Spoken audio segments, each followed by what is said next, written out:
What's up, everybody? John from Old Running Farm here. Thanks for joining us. In today's video, we're going to see if we can remember all of our alpacas' names, because we have 31 of them, and it's a lot. And boy, it is cold. Winter is here. Woo! Let's get started. So, I mean, obviously the whole video isn't going to be about that, but I think it's, one of those questions that we get asked all the time is, do they all have names? And especially after we did the Pumpkins for Pacas event here, got a lot more questions. So we'll see if we can answer some questions about alpacas and also see if I can remember all of their names. So part of this isn't fair because over the past 3 months, I think we've added 11 alpacas and like 6 of them are white. So it's a little hard to remember. But I'm also doing this without Catherine here, and Catherine will be better at remembering than I will. But I can tell you that these 3 right here, so the big one on the end, that's Belinda. And we named her that because partially named after Brownie and partially named after Linda. Because she's got Brownie's size, as she's a little bit bigger of a girl, and she's got Linda's ear hair. The one who's walking towards us right here, this is Cookie. She was originally named, I think, Whitney, but we named her Cookie because she's got a little milk mustache and we thought that'd be fun. And then the black one right here, that's Lulu. Easy to remember. Yes, they do all have names now. They did not previously because it was just, we were a little busy. And obviously it's been raining, so everybody's a little messy, but hi, Cookie. Another question we also get is, do they know their names? And that is a good question. And I think they probably could learn their names, but it's not something we really need them to know. Look at Belinda. But anyway, they're all good. So let's see. We got everybody else is just over here by the hay. I'm gonna fail this. I don't remember who that is. That one over there is either Frosty or Snowball. And that one right there is either Frosty or Snowball. Then we have Brownie, who is the brown one right there. Maple is right next to her. Maggie is the gray one right here. Cinnamon is the little one right here. The one lying down is Susie. Petal is behind Cinnamon. All right. Now they're all wet, so it's a little hard to tell. But, I mean, look at it. So you look exactly the same as that one. So, I don't know. Brown one right there is Muffin. And then I think the one in the back there is, I don't know, we have Lori. Oh, God. All right. Well, Catherine's going to kill me because I can't remember. Sophie is right there, the one in the back. And then, yeah, that's Silver.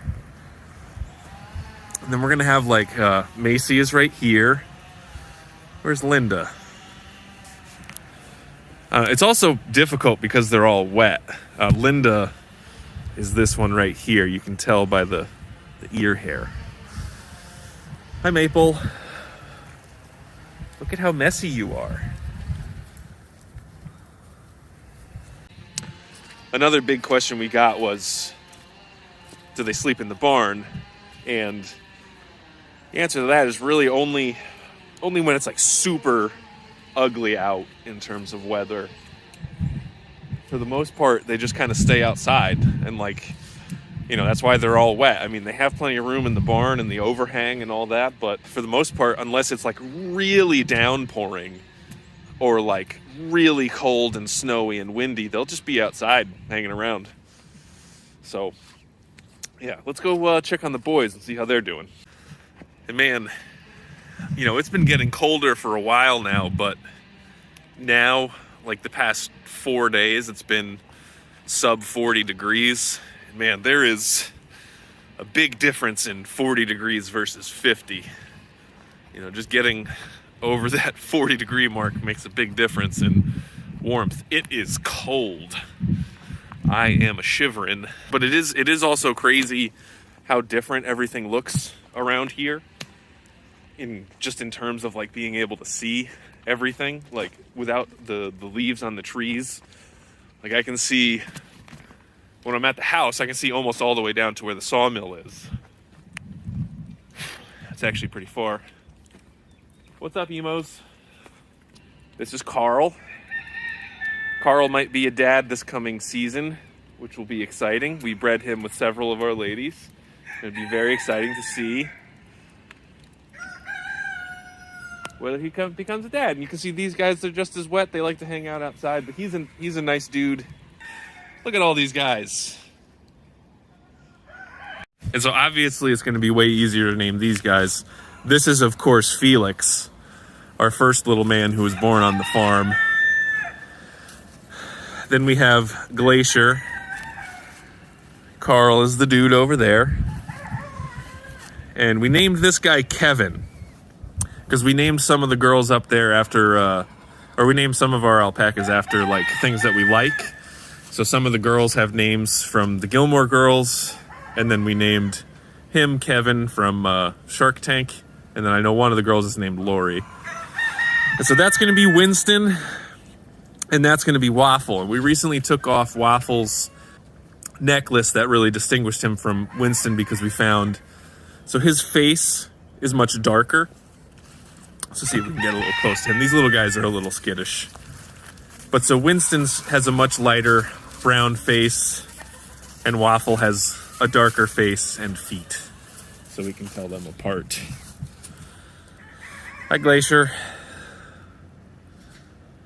Well, you're going to make some nice fiber next year, huh, buddy? What do you think? And so, I don't know if you can tell by the chicken crowing.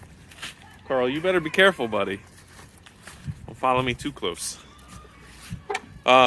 So we got two, I'll call them unique crowers from Greenfire Farm.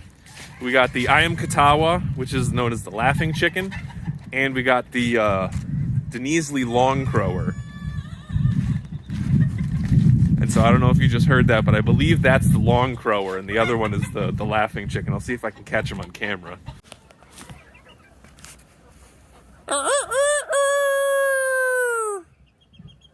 Come on, man.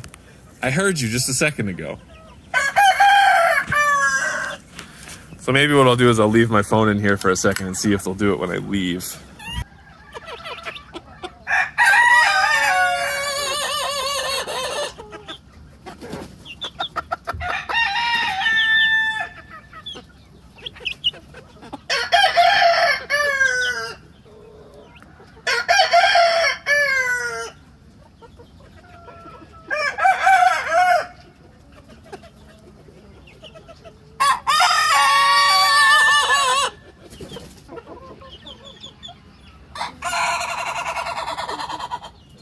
So I think that it actually looks like those two roosters are both I Am Katawas, and the other, you know, maybe we haven't heard the long crower yet, but those are pretty cool.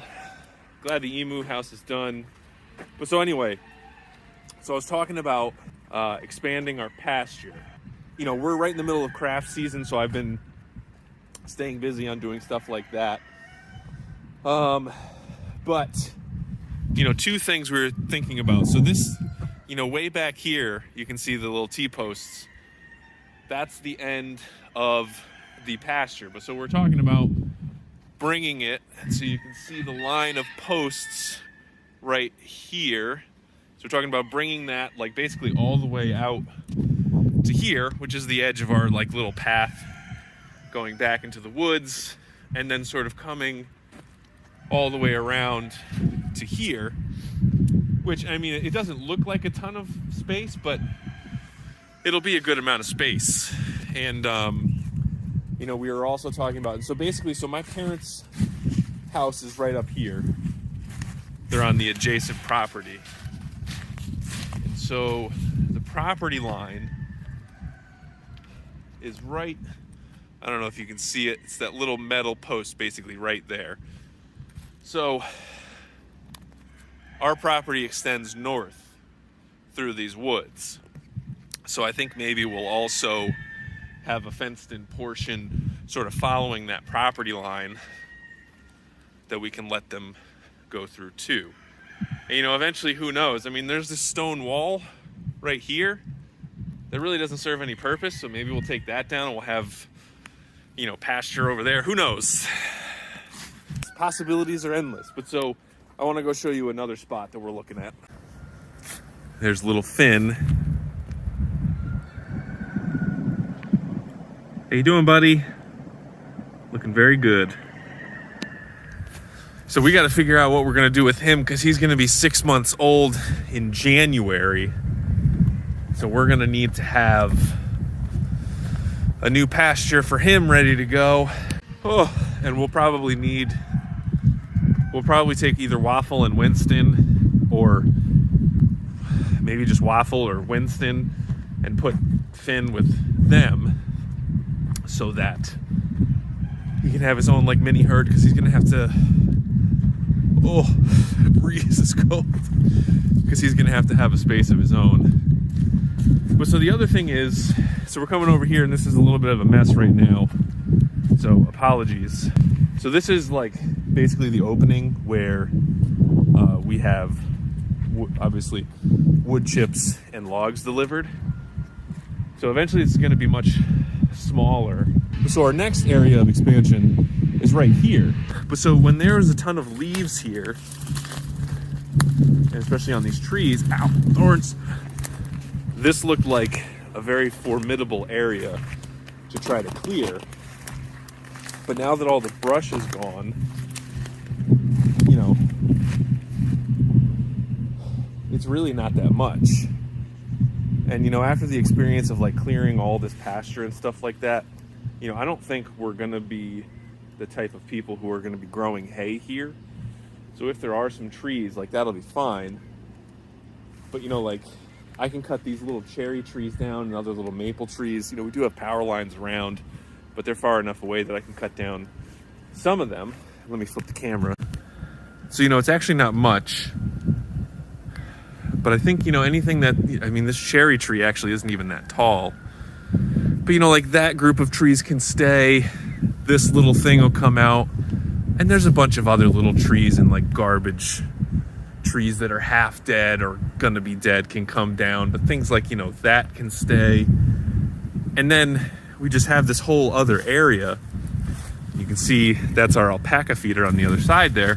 So we can have a little gate over here, and this can be like another little, you know, pasture. So obviously it won't be great, but we do have all those wood chips that we can just push over here to suppress the weeds. And then, you know, we do the same thing we did over there. We bring in some compost, put down some seed, and there we go. All right, so that's gonna do it for this video, guys. Thank you so much for watching, and we'll see you in the next one.